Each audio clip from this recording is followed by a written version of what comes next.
आचार्य रजनीश ओशो जी की कथन लालच। जापान का एक सम्राट रात को निकलता था अपनी राजधानी देखने की। क्या स्थिति है राजधानी की। वेश बदलकर वह बड़ा हैरान हुआ और सब तो ठीक था। जब भी वह जाता तो एक भिखारी को जागते हुए पाता, एक वृक्ष के नीचे।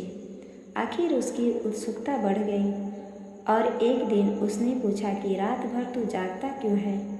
तो उस भिखारी ने कहा कि अगर सो जाऊं और कोई चोरी कर ले तो उस वृक्ष के नीचे बैठा हूँ, कोई और तो सुरक्षा है नहीं, तो दिन में सो लेता हूँ, क्योंकि दिन में तो सड़क चलती रहती है, लोग होते हैं, रात तो जागना ही पड़ता है। सम्राट ने उसके आसपास पड़े हुए चिथड़ों का ढेर देखा, 2-4 भिक्षा के टूटे फूटे पात्र देखे। उनके बचाव के लिए वह रात भर जग रहा है। भिखारी भी चिंतित है कि चोरी न हो जाए, साधु भी चिंतित है कि उसका कुछ सामान न खो जाए। तो उसकी गृहस्थी छोटी हो गई, सिकुड़ गई, लेकिन मिटी नहीं। उसके लालच का फैलाव कम हो गया, लेकिन मिटा नहीं। और ध्यान रहे, लालच का फैलाव जितना कम हो जाए, लालच उतना ही ज़्यादा नशा देता है, क्योंकि इंटेंसिटी बढ़ जाती है।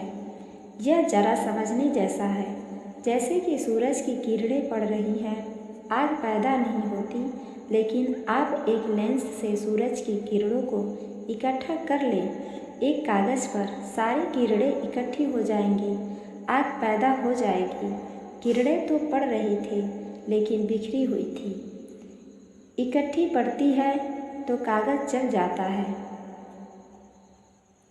आग पैदा हो जाती है।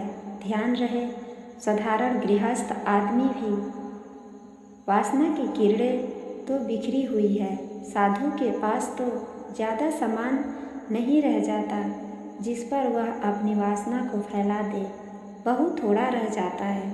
इसलिए बहुत इंटेंस, बड़ी तीव्रता से वासना इकट्ठी हो जाती है। और कई बार ऐसा होता है कि फैला हुआ गृहस्थ उतना गृहस्थ नहीं होता जितना सिकुड़ता हुआ साधु गृहस्थ हो जाता है, जकड़ जाता है। थोड़ी जगह वासना इकट्ठी होकर आग पैदा करने लगती है। इसलिए मनुष्य का मन अनजाने ही जैसा सहज वृत्ति से सत्य को जानता है। धन्यवाद।